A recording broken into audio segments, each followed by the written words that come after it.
Olá pessoal, sou o Dr. Robson Fagiani, BCBAD e diretor da Clínica Incentivo. E nessa segunda videoaula nós vamos falar um pouco sobre tentativas discretas progressivas, que é um modo um pouco diferente de aplicar as tentativas discretas, que tem como foco manter o aluno mais ativo, mais motivado e com uma generalização facilitada. Mas antes de falar delas, deixa eu explicar um pouquinho o que é tentativa discreta.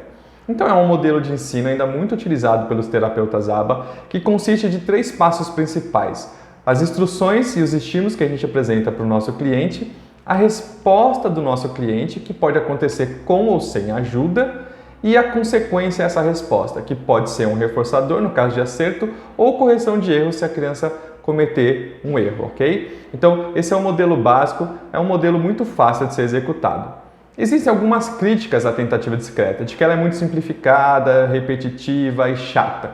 Na verdade, a repetição é sim necessária, a gente precisa dela para que a criança aprenda melhor, mas ela não precisa ser chata. Existem maneiras de fazer com que ela se torne mais divertida e interessante. E apesar de ser um modelo de ensino simples, nós conseguimos ensinar habilidades bastante complexas por meio da tentativa discreta. Quanto à generalização, de fato, numa tentativa discreta convencional, em que o ambiente terapêutico é muito diferente do ambiente cotidiano, é difícil que a criança utilize automaticamente o que aprendeu nesse ambiente no dia a dia dela. Mas existem algumas estratégias para que essa generalização aconteça facilmente. Nós vamos discuti-las também, ok? Uma característica muito positiva das tentativas discretas é que a gente consegue pegar habilidades complexas e dividir ela em etapas menores, ensinar essas etapas menores uma a uma, até que a terapia vai se tornando mais complexa, as tentativas vão se tornando mais elaboradas, em acordo com a evolução, com o desenvolvimento do cliente. Então, olha esse exemplo. Nós vamos começar de modo bem específico, ensinando por meio da tentativa discreta a criança a olhar para o outro e a olhar para estímulos. Quando ela está olhando bacana para o outro, nós podemos ensinar imitação motora, que é uma lição muito importante, né? A criança que consegue imitar pode futuramente aprender por observação, vai facilitar com que ela fale. Então a imitação é um programa bastante relevante. Depois que ela aprende imitações simples, nós ensinamos imitações compostas, ela tem que seguir sequências de imitações, o que já proporciona uma dificuldade maior. Paralelamente a isso, conforme ela vai imitando cada vez melhor, a gente pode começar a tentar ensinar o ecoico, que é repetir o que o outro diz. Não deixa de ser um tipo de imitação mais elaborada. Se ela está indo legal na repetição ecoica e ela já tenta estímulos, a gente pode começar a ensinar tato, né? Nomeação de estímulos, ou seja, ela vai aprender a dizer o nome de diferentes estímulos, ações, cores, sentimentos e assim por diante. E quando ela tiver muito fera na imitação e no tato, a gente pode começar com uma habilidade super relevante, que é aprender nomeação por observação, ou seja, aprender tatos por observação. Quando chega nesse momento, a criança já passa a aprender basicamente como uma criança neurotípica, pelo menos os tatos, ou seja, ela ouve alguém dizendo o nome de algo e aprende o nome desse algo automaticamente, só por observação, tá? Então veja como a gente começa de um modo bem simples, mas conforme a criança vai se desenvolvendo, nós vamos tornando o ensino mais complexo, mais integrado. É assim que funcionam as tentativas discretas. É um modelo muito bacana realmente. Deixa eu mostrar para vocês, na verdade, como funciona uma sessão em tentativa discreta convencional. Então, eu vou mostrar um vídeo que foi gravado por mim, uma das pessoas que trabalha comigo, em que a gente mostra como que flui uma sessão em tentativa discreta. Bora pro vídeo. Oi, Cíntia. Oi. Bate. Ah, legal. O que é isso? Suco. Suco, muito bem. Ganhou uma fichinha. Opa. O que é isso? Elefante. Elefante, muito bem. O que é isso? Carro. É um carro, você é muito esperta. E isso, o que é? Tesoura. Uma tesoura. Arrasou. Opa. O que você quer? Carrinho, tá bom. Como vocês puderam observar, cada elemento da tentativa discreta é muito bem dividido. Existe uma instrução, a resposta e a consequência a essa resposta. E ela flui a tentativa discreta convencional do modo como eu vou mostrar agora.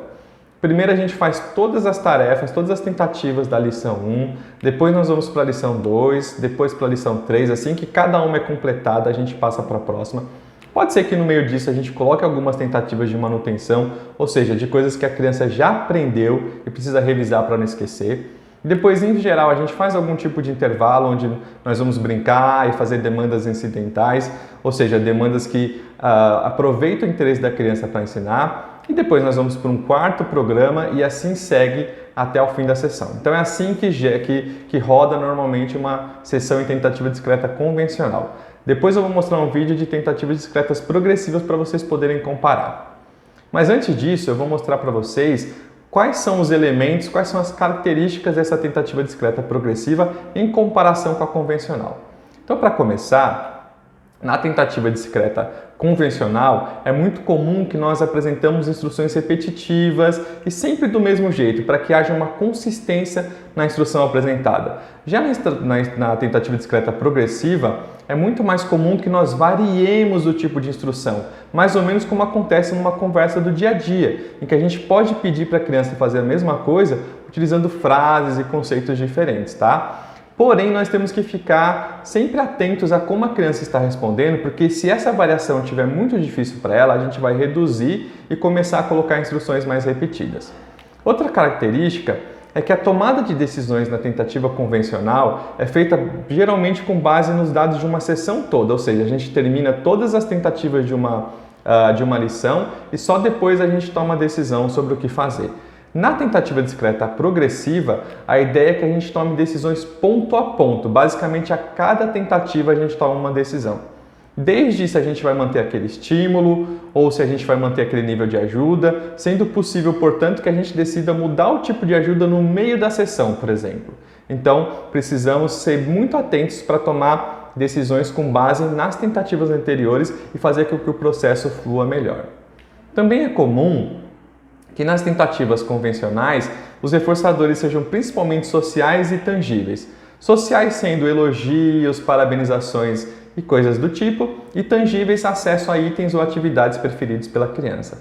Já na tentativa progressiva, além desses reforçadores sociais e convencionais, os terapeutas também podem e devem apresentar consequências instrucionais, ou seja, consequências que vão ampliar ou desenvolver o tópico que a gente estava ensinando. E também, dada a flexibilidade das tentativas progressivas, nós podemos fazer algumas consequências naturais. Se a gente tiver conseguido engajar a criança em uma atividade do prazer dela, do interesse dela, então nós vamos conseguir também dar consequências naturais, ou seja, a gente consegue ampliar um pouco mais o nosso alcance de reforçadores com essa tentativa progressiva.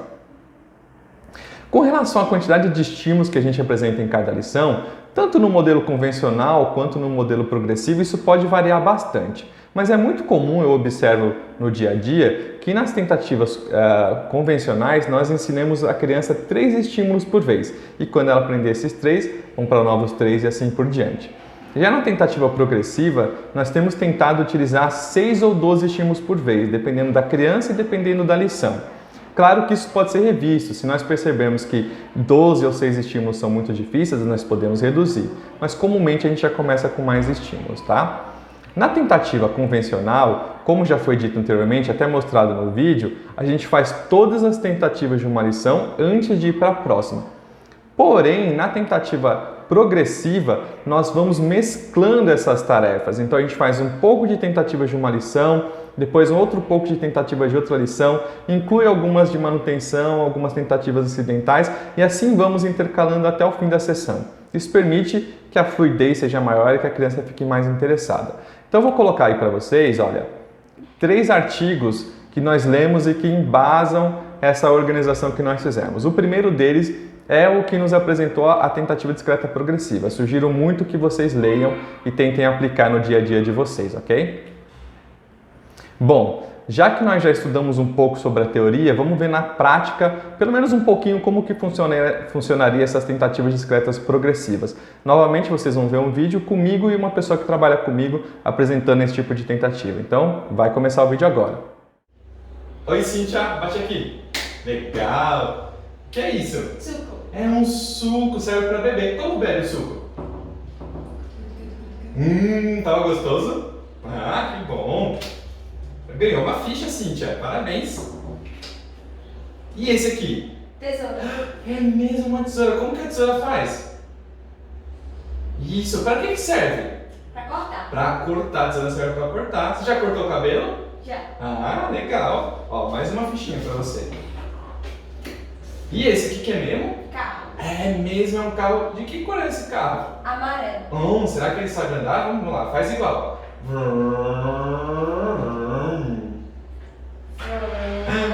Que rápido! Ó, assim é rápido. E assim é devagar. Faz devagar. Muito bom! Será que ele sabe subir a montanha? Faz igual. Legal, Cíntia. Mais uma fichinha pra você. E pra terminar, o que é esse aqui? Elefante. É mesmo, é um elefante bem grandão. Cadê a orelha dele? É mesmo, muito bem, Cíntia, você arrasou. Mais uma fichinha. Olha, completou todas. O que você vai querer? Violão. O violão, tá bom. Como é que faz, hein? O violão faz? Faz vrum vrum, é um instrumento musical. Vamos lá? Tocar mais um pouquinho? Tudo bem. Legal, pessoal. Acho que o vídeo deixou muito claro como durante o processo a gente vai intercalando tipos de tentativas diferentes, apresentando ampliações do que a gente está ensinando e assim por diante. Ou seja, é um processo muito mais fluido, com menos paradas, mas que respeita a ideia do que é uma tentativa discreta. Então a sessão seguiria assim, com variações de lições, algumas tentativas de cada lição, tentativas incidentais, brincadeiras, e assim seguiria até o fim da sessão. Ou seja, realmente é um processo muito mais fluido e muito mais interessante para as crianças. Para garantir que as tentativas discretas progressivas ocorram como deve, é importantíssimo fazer um treinamento bem intensivo da equipe e verificação frequente do desempenho, porque a exigência às aplicadoras, aos aplicadores é muito maior. Eles vão ter que ter muito mais flexibilidade em mudar as demandas de acordo com o interesse da criança, em conseguir pedir demandas incidentais, em mesclar diferentes lições, ou seja, exige muito mais deles, tá? Então é super importante fazer um treinamento bem intensivo da equipe.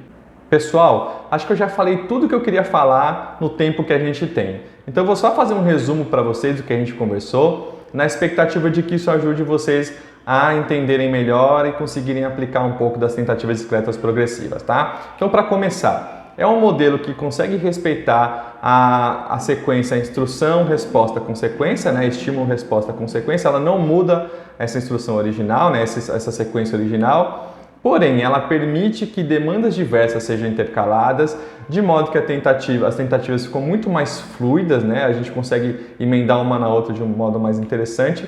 Isso faz, obviamente, que haja menos pausas, interrupções, ou seja, é um processo muito mais contínuo. Por causa disso, a tomada de decisões tem que ser pontual. Basicamente, a cada tentativa a gente tem que tomar novas decisões. O treino da equipe para realizar esse tipo de tentativa tem que ser bastante intenso, já que nós vamos exigir muito mais dessa equipe do que nas tentativas convencionais, porque, como nós já comentamos, eles vão ter que tomar decisões a todo momento e ser mais flexíveis e fluidos na maneira de abordar o cliente e o ensino.